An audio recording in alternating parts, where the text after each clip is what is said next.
shooting that we just had here in the U.S. Very tragic shooting in Las Vegas. Happened on October the 2nd, or I'm sorry, October the 1st, at about 10 p.m. in Las Vegas. Now you see that I have the chart of that shooting here. You see that at the time of the shooting, there was the ascendant at almost 27 Taurus. This is when the shooting broke out. The ascendant was at about 27 Taurus. You can see here this chart of shooting. The AS up there is ascendant 2658 of Taurus. If you look opposite that, you see Saturn at 28 Scorpio. So at the time of the shooting, at about 5 minutes after 10 p.m. in Las Vegas, we had that chart where the ascendant at the very end of Taurus started to apply to the very exact opposition to Saturn. Now you can see these applying aspects. When I say applying, it means that Saturn at 28 Scorpio is just about 1 degree before this ascendant at 2658 of Taurus. So that opposition is at its most exact when we started to see the shooting happen. This is one of the things to look at with aspects. They have to be like exact, or I should say the more exact they are, especially right before perfecting, that's when you see the most intense results. So Saturn was sitting there at 29 Scorpio, a little more than 28 Scorpio, and as the ascendant in the sky got closer and closer to the exact opposition, that's when all the tension builds up, and that's when the shooting started. So this chart here is for about, it's like 10:05 p.m. because there was the first 9/11 call was received at 10:08 p.m. in Las Vegas. So say a few minutes after the shooting probably started, at which time again the ascendant was like exact opposite to Saturn in Scorpio. Now we also see other things that are very important. When you look at the degrees of the moon, you see the moon has just barely gone into Aquarius, like less than 1 degree of Aquarius. But it was just exactly joined Ketu in the sky. So again, as the person was in the hotel room, like getting ready to be shooting the guns and whatnot, at that time it was an exact moon Ketu conjunction. So at the exact moment that he was planning to do all of this, moon and Ketu were exact. Now you want to look at a couple things here that are very important. You see Ketu is at 29, the moon is at 0. Now of course these are sidereal signs. These are the reasons why I use sidereal zodiac, by the way. And again, I'll just also have you notice this, how many of these tropical Vedic astrologers actually do updates of current events. I do it all the time. I've been doing it for years. And this is one of the reasons why. This is totally zodiac based. All these planets at the very last degree, very early degree. For more than a decade I've been tracking this. So when you see that Ketu was 29, just barely in Capricorn, and the moon was less than 1 degree, barely in Aquarius, this is those Sandhi points. And that's, again, purely sidereal zodiac, where energy is very unpredictable at the very end of one sign, at the very beginning of another. So Moon Ketu had just joined at like 29 Capricorn, and then, you know, a couple hours later, he starts shooting. Now the other thing to understand is planets aspecting by transit. Look at Saturn and the aspects by transit. We just looked at Saturn aspecting the ascendant by transit. But also that Saturn at 28 Scorpio is directly aspecting Ketu at 29. And that moon, so that moon Ketu that I just talked about, when moon and Ketu were exact at the very end of Capricorn, it was also getting that third house aspect from Saturn at that time. Devastating. So again, it's not often that Saturn aspects Ketu like this. People say, well, but that happens all the time. This is just coincidence. Coincidence that Saturn and Ketu aspect each other exact like that? Again, it's an exact aspect, and Ketu is going retrograde back toward the exact Saturn-Ketu aspect. It's as powerful as it can be, because Saturn is moving forward slowly, and Ketu is moving backward slowly. So this is why, another reason why we're seeing so many like devastating, like natural events, natural disasters. The Saturn-Ketu, two malefics like this, grinding to this aspect. It's why it's very dangerous. Also with the,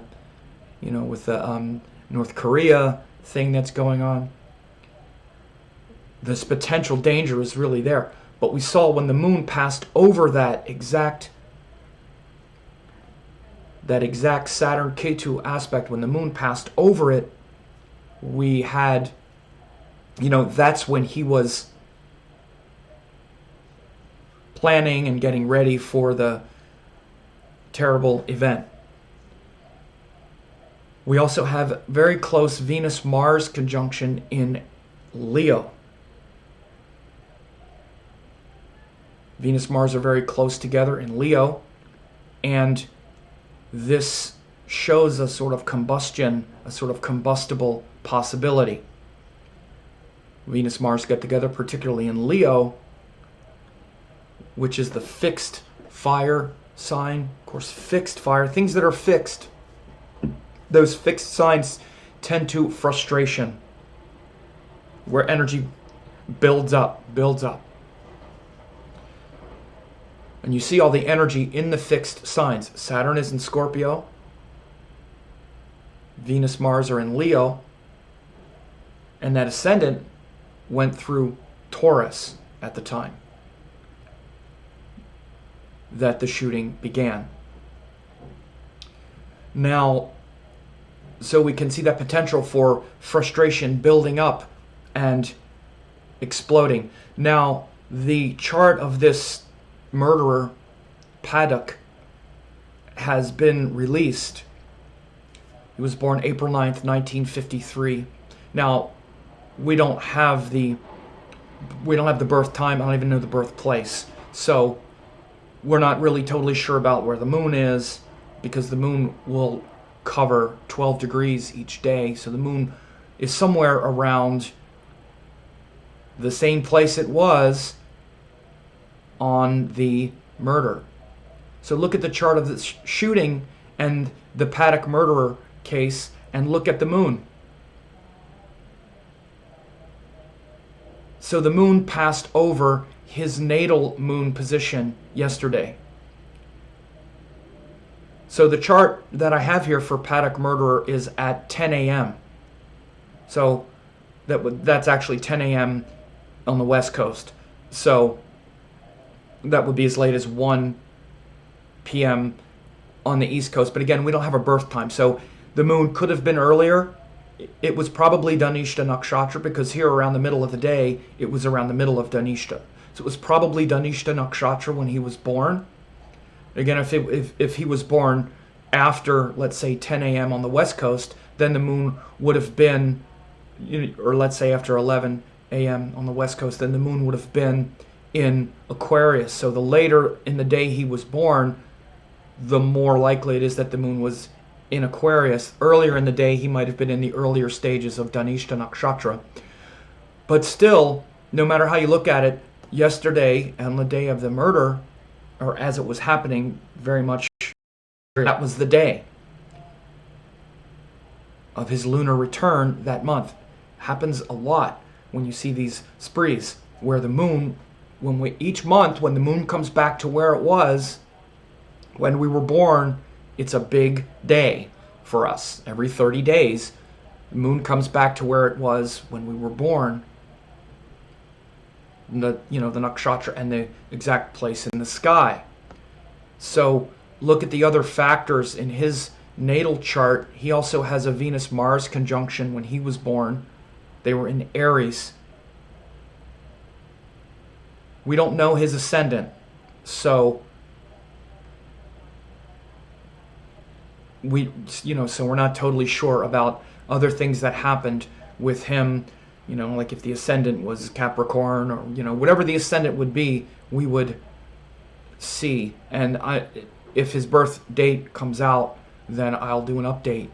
But very tragic event, and I've been doing some more live events and videos, so I wanted to just do this live video on Facebook, or I'm sorry, on YouTube. But we can see how, in particular, this lunar return of Padak, and the fact that the Rahu and Ketu nodal axis was also returning for him.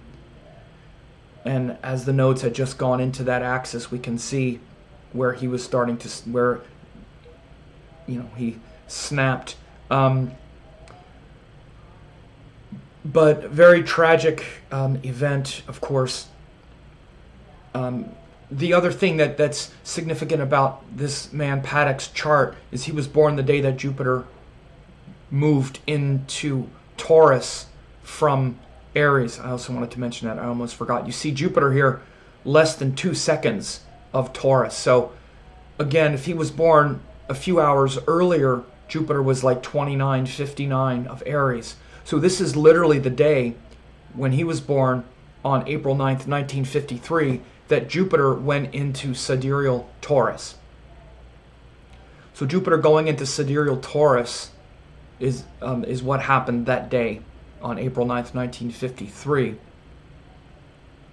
So again, you see a planet at the very early or very late degrees being volatile and unreliable. You really see it in the event chart, in the Las Vegas chart. You really see it, because again, as soon as the ascendant lined up in exact opposition with Saturn, that's when you started to see the carnage. And of course, Saturn's in Scorpio. Saturn is the planet of, obviously, the planet of death. Then you see Saturn not only aspecting the ascendant in the local place, but you see it aspecting Ketu, which is, Ketu actually has a lot to do with these kind of mass sort of karmic tragedies. And you see that the moon went over that very sensitive point of about 29 Capricorn earlier in the day. Well, the other thing I also didn't mention, because the degrees aren't as tight, but you also notice is that this Saturn is also aspecting Leo, 28 degrees. So Mars and Venus are very close together in Leo. And they're also aspected by Saturn, because Saturn aspects the 3rd house in front of it and the 10th house in front of it. So you want to notice how much Saturn was running the show at the time this happened. Not only, Saturn had been aspecting Ketu for a while. This Mars-Venus was working up to that exact square or aspect with Saturn in the sky. But what really made the trigger? That day, the moon went over the Saturn Ketu. That's the day. And then the moment, which is the ascendant, lined up in exact opposition with Saturn. So this is how you time things. You see these trends. This Saturn Ketu has been grinding closer to aspect for a few weeks. This is why we've seen several weeks since the nodes moved. Again, since the nodes moved, especially from Leo, Aquarius to Cancer, Capricorn, we've seen this intensity, especially with natural disasters around the world, floods and hurricanes, international tension with U.S. and North Korea, and the world kind of on edge. A lot of craziness, well, from the U.S. president, which isn't unprecedented, but it's gotten more sort of scary, like, freaking people out a little bit more and more. This has been showing with this Saturn K2 getting closer and closer, and then Mars getting closer to the 10th house Saturn aspect. But again, what makes for a sort of transformative event is then when the moon passes over it, because the moon is that day. The moon is that day. It moves into a new nakshatra that day. The moon is that day. And then that moment in that day is the ascendant. That moment, that day, is the ascendant. And so you see those things line up so much in this chart of the shooting. Every one of Saturn's aspects are on. 7th house aspect to the ascendant. 3rd house aspect to K2 with the moon passing over it as well. Also aspecting the moon by transit that day.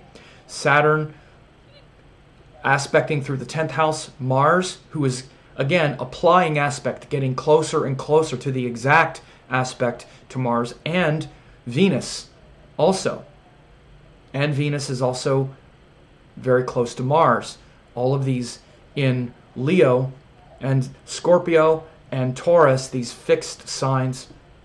And then when we look at the chart of this murderer, Paddock, we see he has pretty much the same moon as the day of the killing. And he was also born on the day when Jupiter just had gone into Taurus from Aries. So Jupiter had been in Aries, again, which is that sign of aggression, enthusiasm, and it had just gone into Taurus the day he was born. So Jupiter, what happens when planets are in very early degrees is they're unreliable. They're not really set up yet in their respective domain. So that's what it was with Jupiter. For him, that day it wasn't really set up in the domain. And so we see the unreliability of his Jupiter as well, which is higher teachings and whatnot. What we know about his life so far is he seemed to be, one of these, they always say, well, he was just kind of kept to himself and all. They're going to find out probably more, that more people knew about this, because he seemed to have a real sort of cache of weapons and all of this. It wasn't just an innocent, oh, we never knew. You don't buy like dozens and dozens of weapons and ammo and all of that stuff without, somebody knowing about it. And so when you see his chart, you can also recognize, especially that Jupiter that had just changed signs that day. That's an unreliable, it shows that a person is an unreliable unreliable messenger, or has unreliable teachings, with that Jupiter being in such a strange place, right at the very edge between two signs. And he was also born with that moon Rahu in Capricorn, Sun in Pisces. So, and he also has, I almost forgot to mention, the same Venus-Mars conjunction in his natal chart. Venus retrograde joined Mars in Aries, also in fire sign. So you can see these kind of recurrence transits as well. Venus-Mars in the sky yesterday in Leo when the shooting happened. He also has Venus-Mars conjunction in his chart. For him, it was in Leo. You could see how Venus is dominated by Mars, because Venus is in Aries, which is ruled by Mars, and he has Mars with Venus in Aries. Venus is also getting hammered and aspected by Saturn. So his Venus is really smashed, being dominated by Mars in Aries and also aspected by Saturn. So it was, what I've heard, he was someone who gambled, and he was into gambling a lot. He lived in Vegas, and he would go and spend a lot of money on gambling and stuff, but people didn't know that he had this tendency, these tendencies to obviously do this kind of thing. So anyway, very sad situation. Very just heartbreaking. It's horrible that this is the world we live in. And someone would stand in a building, bust the glass out of a luxury suite in a hotel, casino, just so they could fire automatic weapons at people.